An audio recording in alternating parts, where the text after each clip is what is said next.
നമസ്കാരം, ഭാരത് ലൈവിലേക്ക് സ്വാഗതം. CPM കോഴിക്കോട് ജില്ലാ കമ്മിറ്റി അംഗം നിഖിലിൻ്റെ ഫ്ലാറ്റിൽ ED റെയ്ഡ് നടത്തുന്നതാണ് ഏറ്റവും പുതിയ വിവരം. മാസപ്പടി കേസുമായി ബന്ധപ്പെട്ടാണ് ഈ പരിശോധനയെന്നും സൂചനയുണ്ട്.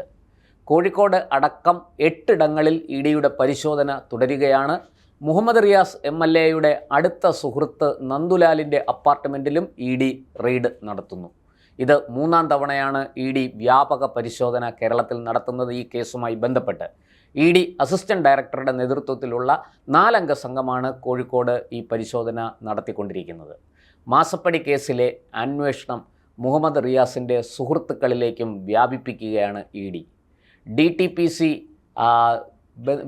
Destination coordinator Nandulal, CPM secretariat അംഗവും സോലൈസ് കമ്പനി ഉടമയുമായ നിഖിൽ, ഷൈജൽ, ഫൈജാസ് എന്നിവരുടെ വീടുകളിലും ED പരിശോധന നടത്തി വരികയാണ്. ഇതിന് പുറമെ സ്ഥാപനങ്ങളിലും വ്യാപകമായി റെയ്ഡ് നടത്തുന്നുണ്ട്. എക്സാലോജിക്കിൽ നിന്നും പണം പുറത്തേക്ക് ഒഴുകിയതിൻ്റെ മാർഗങ്ങളെക്കുറിച്ചാണ് ED അന്വേഷിച്ചു കൊണ്ടിരിക്കുന്നത്. നിഖിൽ DYFI മുൻ ജില്ലാ സെക്രട്ടറി ആയിരുന്നു. നിലവിൽ ബിസിനസ് ചെയ്തു വരികയാണ്. സോലൈസ് എന്ന കമ്പനിയുടെ ഉടമയാണ് നിഖിൽ. പ്രതിപക്ഷ നേതാവ് പിണറായി വിജയൻ്റെ മകൾ വീണയുടെ ഡയറിയിൽ നിന്നുമാണ് നിഖിലിൻ്റെ വിവരങ്ങൾ EDക്ക് ലഭിച്ചത്. നിഖിലിന് പുറമെ മറ്റ് 3 പേരുടെ വിവരങ്ങളും ഡയറിയിൽ നിന്ന് ലഭിച്ചിട്ടുണ്ട്. ഇവർ മുഹമ്മദ് റിയാസിൻ്റെ സുഹൃത്തുക്കളെന്നാണ് വീണ നൽകിയ മൊഴി.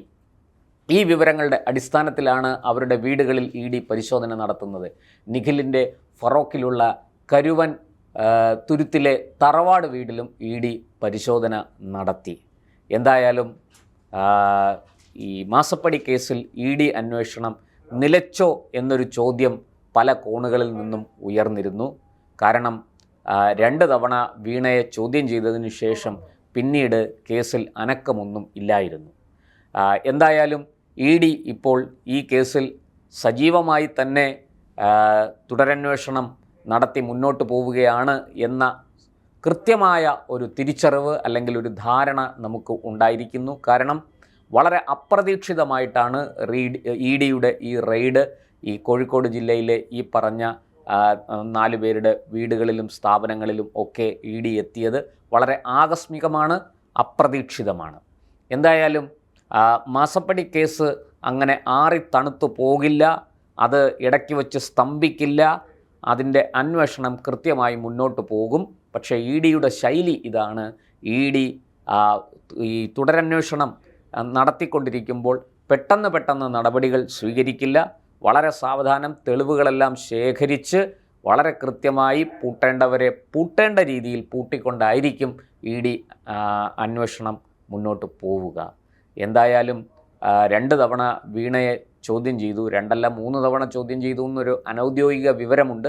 ഇരിക്കട്ടെ, എന്തായാലും 2 തവണ കൊച്ചിയിലെ ഓഫീസിൽ വിളിച്ചു വരുത്തി ചോദ്യം ചെയ്തു. ആ ചോദ്യം ചെയ്യലിൻ്റെ ഭാഗമായിട്ട് കിട്ടിയ വിവരങ്ങളും ഒപ്പം വീണയുടെ ഡയറി, വീണയുടെ നമുക്കറിയാം തിരുവനന്തപുരത്ത് ആയുർവേദ കോളേജിന് സമീപമുള്ള HDFC ബാങ്കിൻ്റെ ലോക്കർ, വീണയുടെ പേരിലുള്ള ലോക്കർ തുറന്ന് പരിശോധിച്ചപ്പോൾ അതിൽ നിന്ന് കിട്ടിയ വിവരങ്ങൾ, ഒപ്പം വീണയുടെ ഡയറിയിലെ വിവരങ്ങൾ, ഇതെല്ലാം അടിസ്ഥാനപ്പെടുത്തിക്കൊണ്ടാണ് മുഹമ്മദ് റിയാസുമായി വളരെ അടുത്ത് ബന്ധമുള്ള ഈ 4 CPM നേതാക്കളെ അല്ലെങ്കിൽ DYFI നേതാക്കളെ ED റഡാറിൽ കൊണ്ടുവന്നത്. അവരുടെ വീടുകളും സ്ഥാപനങ്ങളും ഇപ്പോൾ പരിശോധന നടത്തിക്കൊണ്ടിരിക്കുന്നു. അവരിൽ നിന്ന് വിവരങ്ങൾ ശേഖരിച്ചു കൊണ്ടിരിക്കുന്നു. എന്തായാലും മാസപ്പടി കേസ് തണുത്തു പോയിട്ടില്ല എന്ന കാര്യത്തിൽ തർക്കമില്ല.